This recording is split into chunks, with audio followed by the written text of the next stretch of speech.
वंतारा के खिलाफ बोलने वालों को अब सुप्रीम कोर्ट की तरफ से जवाब मिला है। कोर्ट ने वंतारा पर हाथियों के ट्रांसफर को लेकर के जनहित याचिका पर कहा कि वंतारा में जानवरों की खरीद और बिक्री नियमों के दायरे में हुई। कोर्ट ने इसको लेकर के एसआईटी का गठन किया, जिसकी जांच में वो तथ्य भी सामने आए जो वंतारा पर सवाल उठाने वालों को आईना दिखाते हैं। रिपोर्ट देखिए।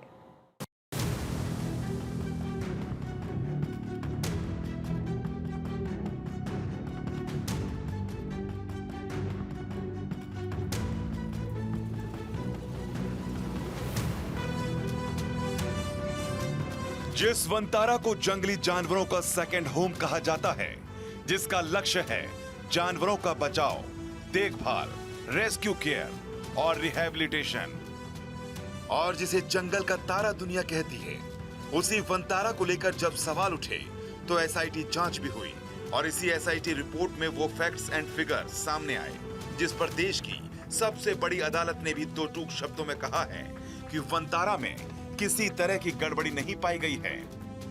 वंतारा पर लगाए गए सभी आरोप गलत पाए गए हैं। अंबानी परिवार के लिए वंतारा उनका कोई प्रोजेक्ट नहीं है, बल्कि वंतारा से अनंत अंबानी का दिल का रिश्ता रहा है। अंबानी परिवार का नाम जुड़ने से वंतारा सुर्खियों में तो रहा है, साथ ही ये टारगेट पर भी रहा है।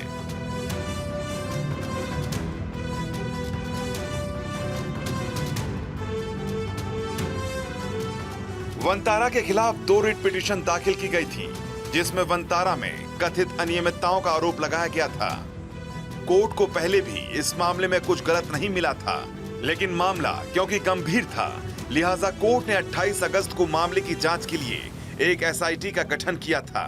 एसआईटी की टीम ने अपनी जांच में भारत से लेकर फॉरेन अथॉरिटीज तक की मदद ली।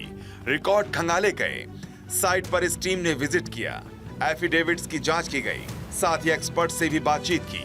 लंबी पड़ताल के बाद एसआईटी ने अपनी रिपोर्ट तैयार की और इस रिपोर्ट में जो तथ्य सामने आए, उन्होंने वंतारा पर आरोप लगाने वाले हर शख्स को मानो आईना दिखाया। रिपोर्ट के मुताबिक वंतारा में किसी तरह के कानून का उल्लंघन नहीं किया गया है।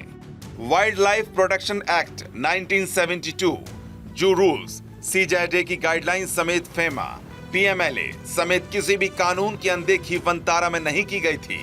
वंतारा में सभी अधिग्रहण और इंपोर्ट पूरे दस्तावेजों और परमिशन के साथ हुए थे। इतना ही नहीं, इस रिपोर्ट में यहाँ तक कहा गया है कि वंतारा में जिस तरह से जंगली जानवरों की देखभाल होती है, वो एक बेंचमार्क है। कोर्ट ने यह भी पाया कि वंतारा को लेकर इस तरह के बेबुनियाद आरोप पहले भी लगाए गए थे। ऐसे में सुप्रीम कोर्ट ने सख्त होते हुए इस बात को भी कहा है, ऐसी अटकलबाजियों वाली याचिकाओं को जारी रखना प्रक्रिया का दुरुपयोग है।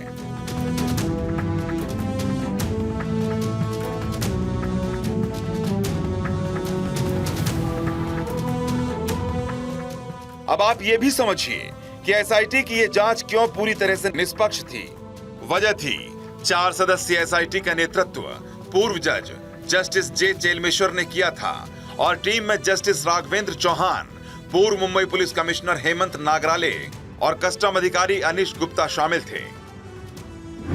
पूर्व जज जस्टिस जे चेलमेश्वर का नाम सबसे योग्य और निष्पक्ष जजों में शामिल है, जो हमेशा से पॉलिटिकल प्रेशर से अप्रभावित रहे हैं, जो धारा के विरुद्ध जाने में भी विश्वास रखते हैं, जिन्हें असहमति की सबसे मजबूत ताकत और सहमत लोगों की सबसे मजबूत उम्मीद तक कहा जाता है। सोचिए, जिस टीम में ऐसे पूर्व जज शामिल हों, उसकी रिपोर्ट पर फिर शक किसी को नहीं रह जाता है। और यही वजह है कि सुप्रीम कोर्ट ने एसआईटी के फाइंडिंग को मंजूर किया और केस को बंद कर दिया। Bureau report, Bharat 24।